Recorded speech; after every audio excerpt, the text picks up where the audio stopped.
Hello ladies and gentlemen, this is Snowball giving you another Snowcast. This is game 3 of a best of 5 series, or a 5-game series between Moonglade and HuK. So we do have Moonglade over here on the left side on Delta Quadrant in the purple color, and then up here in the red color is Trader, also known as Liquid HuK.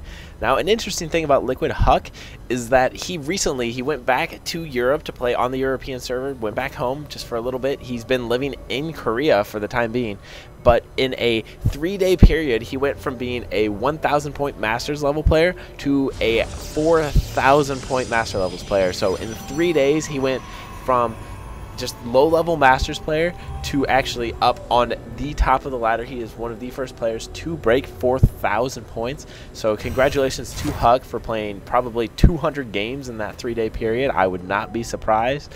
And here we go. Here's a game going on. We've got Moonglade is actually scouting in the correct direction, so he's going to scout this pylon. We're going to see what HuK will do. He is in favor of laying those gateways down at 14, so we're going to see if he plays that down again. We've got a quick extractor going down by Moonglade, so we will see some early Spiegling pressure coming down. And here comes the gateway on 14, just as I thought it would. So HuK is doing a nice, good, solid build. It's a very economic friendly build, and on this map it's very nice because as a Protoss player you can just lay your gateway and cybernetics core up here, lay a nice little zealot right here, and then break down your back rocks with some stalkers, take an easy second base. Whereas on the Zerg side, this second base, rocks are a lot harder to kill as a Zerg because Zerglings do about 3 damage to it, 2 damage to it a hit. So you usually just get roaches to get that, but you will find that Zergs a lot of times they'll expand at their natural first, and then he may actually end up moving over this way, take this gold as his third, and just move over and away from the enemy. In general, Zergs want to expand away from an enemy, whereas Terrans and Protoss tend to want to go more towards the enemy, especially Terran players. Protosses can warp in, but a Zerg going away from the enemy means that whenever somebody has to attack one of his bases, the Zerg can abuse his mobility to either counter-strike and attack his natural or his expansions that are vulnerable, or he can actually defend them easily because the slow movement speed of the Protoss and Terran units relative to Zerg make it so that you can hold off multiple bases at the same time. So we've got the cybernetics core almost done, some Zerglings going down, a hatchery going down on 21, so he's playing it safe right now, getting a queen, getting a few Zerglings. If we see just in the units, he's got 6 Zerglings out, so a little more than normal, but I don't mind it too much. He is going for the early Spiegling pressure. We're going to have to see what he's going to do. He is nibbling down this gateway, and it looks like he is just going to try and pull the Zealot off the line. Well, what happens is if he pulls the Zealot off the line, these Zerglings have free reign to get into the base and just do whatever they want to the mineral line. So the Stalker does come out in time, does not want to lose all of these Zerglings to that Stalker and the Zealot, even though, it is only one Stalker, one Zealot. He can't really hit the army until he breaks down this wall.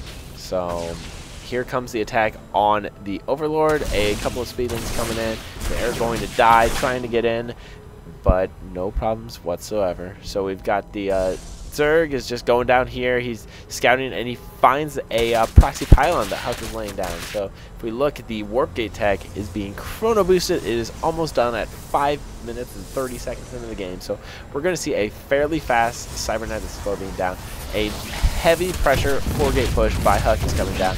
Force field on the ramp before the sentry dies, so the Zerglings can't get through. We've got one Zealot here to defend as the Protoss player. Warp Gate Tech is just now getting done, so this early speeding pressure is coming right when Warp Gate Tech gets done. So we'll see what 4 units he picks out and how good it'll be. He picks out 4 Zealots, and then these Zerglings do manage to stay in the base. I thought they were going to retreat there for a second, but it looks like they're not going to. We've got these Speedlings running around, stopping the mining production. If we just look, he's not getting very much mining right now, so he is losing quite a bit of money, and the Speedlings are doing pretty much whatever they want.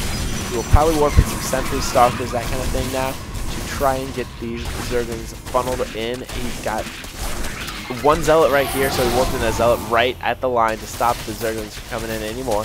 The sentries will get harassed by the Zerglings, so he is trying to take down the sentries while the Zealots do a number on the Zerglings. He does take down one of the sentries.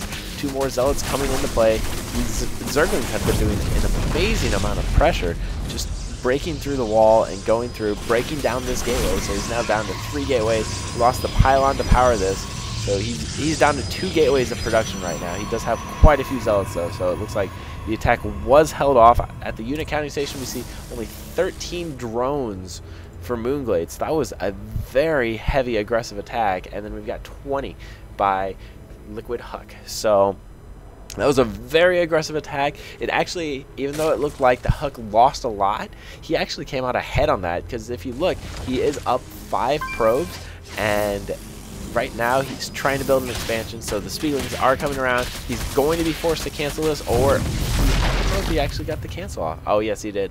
He did get the cancel off because he does have the minerals back, 75% of them. So he did get his 300 minerals back from it. And now HuK is still trying to take this expansion. He would like to get this expansion as soon as he can, but the Speedling pressure will be quite a bit for now.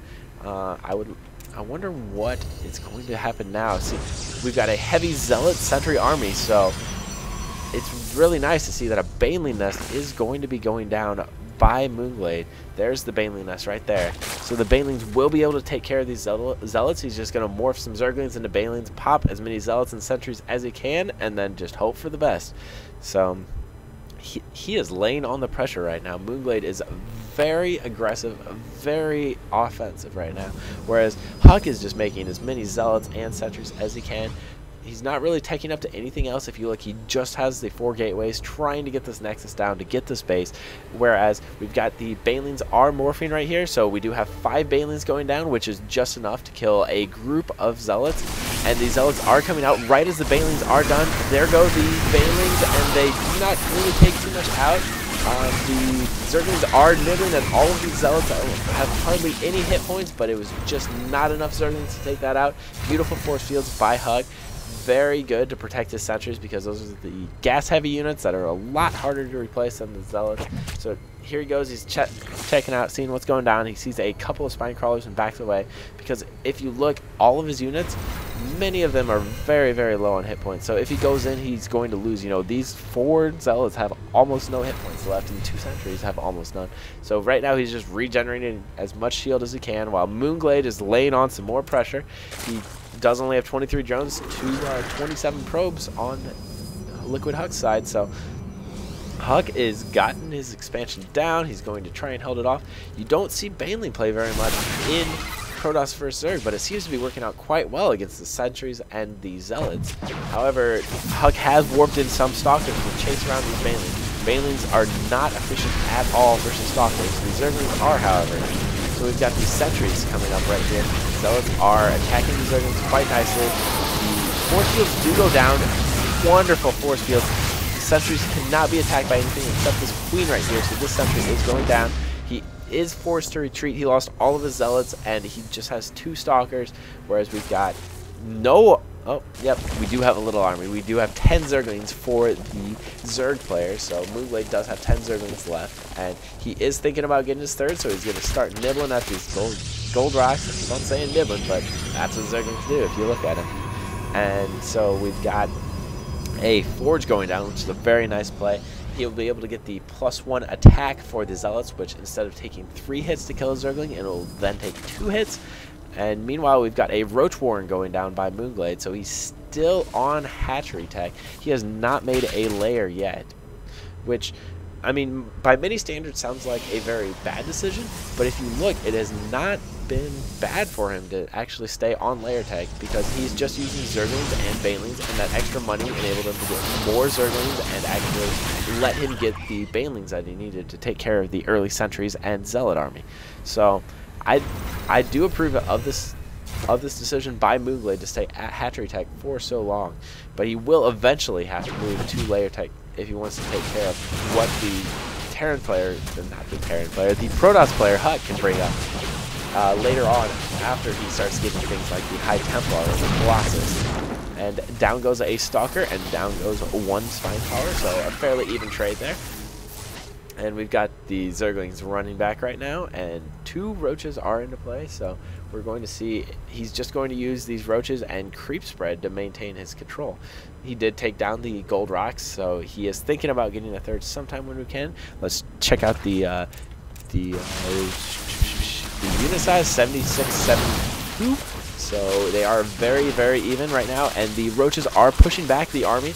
The roaches' rain is actually doing a good number on all of these zealots and sentries, as they are not fast enough and they cannot attack the roaches. The roaches on speed do have, you know, a speed almost as fast as a stalker, so not a bad move to do at all. And then here come the Zerglings. Zerglings are very nice against the stalker mix, so believe it or not, this size of Zerglings can actually probably do evenly with those stalkers. So even though it looks like a lot less, the Zerglings are very good against the stalkers. You have to watch out when you walk out with your stalkers to not get caught off guard by the Zerglings.